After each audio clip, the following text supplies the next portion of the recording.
आता भाजीला आणायला सांगितल्यावरती अहोंनी आणला ते दुधी भोपळा.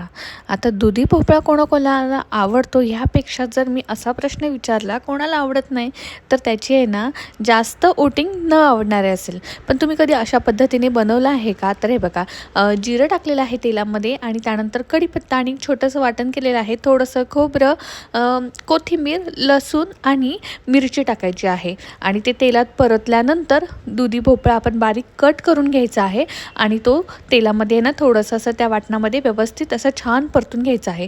आता इथे ना मी थोडीशी हळद टाकायची विसरली म्हणून अर्धा चमचा इथे तेल टाकलं मध्यभागी आणि दुधी भोपळा आहे ना तो साईडला करून घेतला आणि थोडंसं पाव चमचा हळद टाकून घेतलं, त्यांनी कलर देखील छान येतो. आणि इथे मी भाजी करते म्हणून इथे शिशा आहे ना, शिशाचं असं म्हणणं होती की मम्मा मला पण घेऊन मला घ्यायचं आहे आणि खोबऱ्याची वाटी आहे ना ती घेऊन पळायला लागली होती. आणि त्यानंतर बघा इथे मी भाजी करण्याआधी आहे ना मुगडाळ भिजत ठेवली होती ती टाकली.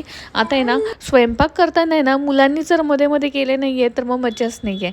जर घरात लहान मुलं असेल तर असंच होतंच. आता इथे मी दुसऱ्या दिवशीची तयारी देखील केली होती, सुट्टीचा दिवस, त्यामुळे आहे ना इडलीचं बॅटर करून ठेवलं होतं आणि झाकण ठेवून आहे ना म्हणजे ताट ठेवलं होतं आणि त्याच्यावरती पाणी थोडंसं गरम करायला ठेवलं होतं आणि तेच गरम पाणी आपण भाजीमध्ये टाकायचं आहे. अशा प्रकारे आधी वाफेवरती भाजी शिजवून घ्यायची आहे आणि नंतर थोडंसं ताटावरती जे गरम पाणी आहे तेच टाकायचं आहे आणि मग मस्तपैकी एक 15 ते 20 मिनटं भाजी छान वाफून घ्यायची आहे. आणि ते मस्तपैकी आता थंडीचे दिवस आहे म्हटल्यावरती मस्तपैकी गरमागरम बाजरीच्या भाकरी, तर नक्की अशा प्रकारे ट्राय करून